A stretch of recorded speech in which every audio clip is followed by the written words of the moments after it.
But I think one of the reasons why these people have this deep-seated anger and resentment is there's a bunch of people out there that have these lives that are deeply unsatisfying, because I think there are so many people that are working all day long doing something that is deeply unsatisfying and almost painful. Yeah, soul killing. Soul killing. Yeah. They're stuck in traffic all day, and then they're stuck in a cubicle after that. They relish the time to take a in the bathroom and look at their phone. I mean, they literally do that. That's a highlight of someone's day. They get in traffic on the way home. They get home after that, they're watching television, and they're You ever notice that some people seem to want to hang on to stuff that is bothering them? They're forever talking about it. They don't want to let it go. They've had a failure at something and it's dwelling. I can't get over it. They just can't get over it. Or somebody said something nasty to them. They don't want to let it go. Do you know what we should do? We should ask ourselves, everything that happens, is this serving you? Is this serving you? And if it's not serving you, get rid of it. You don't want anything in your life that's not serving you, that's not causing you to grow, that's not adding to the quality of your life. I don't care what it is. You will find some people, they just hold on to bad stuff. They hold on to problems. They don't want to seem to let it go. And that adds more problems. Whatever you focus on grows. The only thing that can grow is the thing you give energy to. Why would you hold on to anything that's not serving you? How bad does it have to get? I mean, to what denominator, to what lowest level do you have to reach before people really make up their mind to change? My message is, why wait? I mean, when you're feeling so altered emotionally, you feel so bad, that's the moment you could actually see yourself for the first time, because you're not answering your cell phone, you're not responding to all your texts, you're not watching TV, you're not going out to dinners, you're not calling people back. Something's altered in you, and you're starting to become self-aware, right? I dare you to analyze yourself first, your company first, your character, your behavior, your work ethics. I dare you to analyze it and see if there's any change you can make. See, you cannot manage time, but you can manage activity. You can manage your activities. Make certain that what you're doing really makes a difference. Make certain that you're spending your time on activities that are productive, that are taking you in the direction of your goal. If you think about the person that you want to become, what's that person do every day that you don't do right now? And when you start to do the thing that the person you want to become is doing, you leverage something called behavioral activation therapy. And that is a whole body of research that says when you act like the person you want to become, it's the most powerful way to change a habit. It's even better therapy than talk therapy, because the action proves to your brain that you're becoming that person. You're seeing the change through the action, and so then the brain catches up and starts to relate to you like a person that's confident, or a person who adores their appearance, or a person that celebrates themselves exactly as they are. Before you start the day, ask yourself, how do I want to think today? How do I want to feel? How do I want to behave? I mean, what would greatness look like? What would love look like today? What could I do that would be really cool for me at the end of the day? Say, wow, so I had a good day today. What would make me feel that way? And if you can't find an answer to that, start reading. Who reads anymore? Read a book. I read so many books a week. I know, I'm that way too. So read something about, you want to be wealthy? Read a book about someone who became wealthy, and get real and realize they may have failed 50 times before they actually pulled it off. Or what were their characteristics? What were their traits? What made them? So it wasn't about their wealth, it was about who they became. That's the key, right? So fill your brain with a little knowledge, and then just start asking yourself, what's the greatest expression of myself that I can be today? And rehearse it. Rehearse how you're going to be. And then if it leads to a different choice, that's the unknown. Mm-hmm. And just know that it's not going to be predictable. It's going to be a little uncomfortable.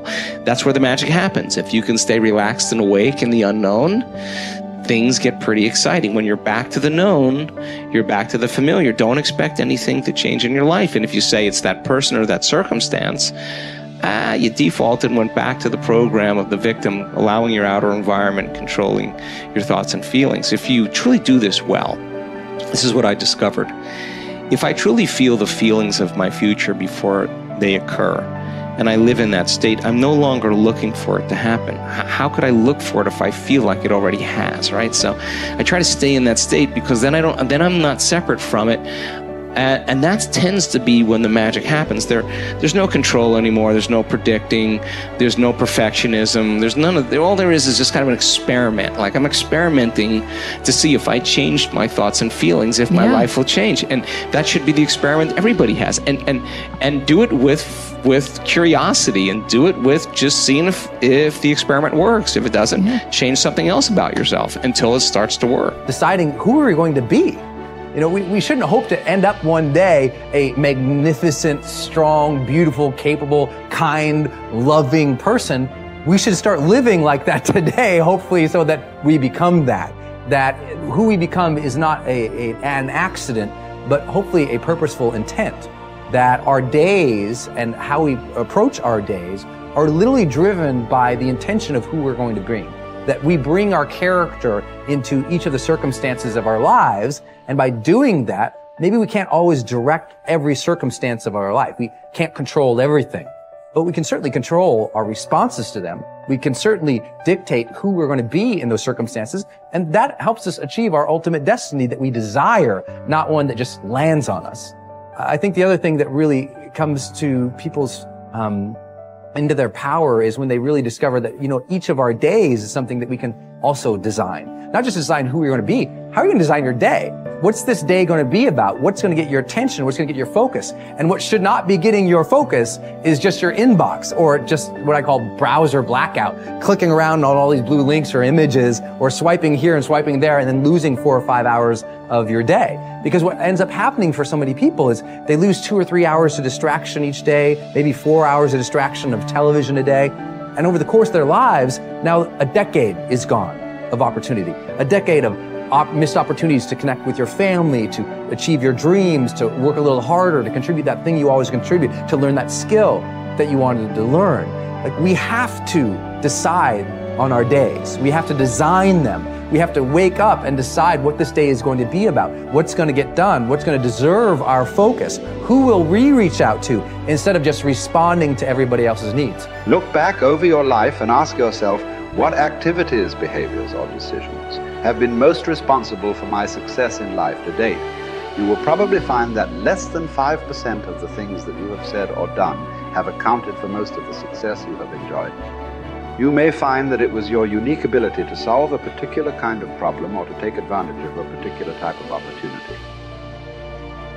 You may find that your special talent was an interpersonal skill that enabled you to influence and persuade other people at a particular time and place. You may find, on analysis, that it was an ability to take charge and accept responsibility for accomplishing a particular goal.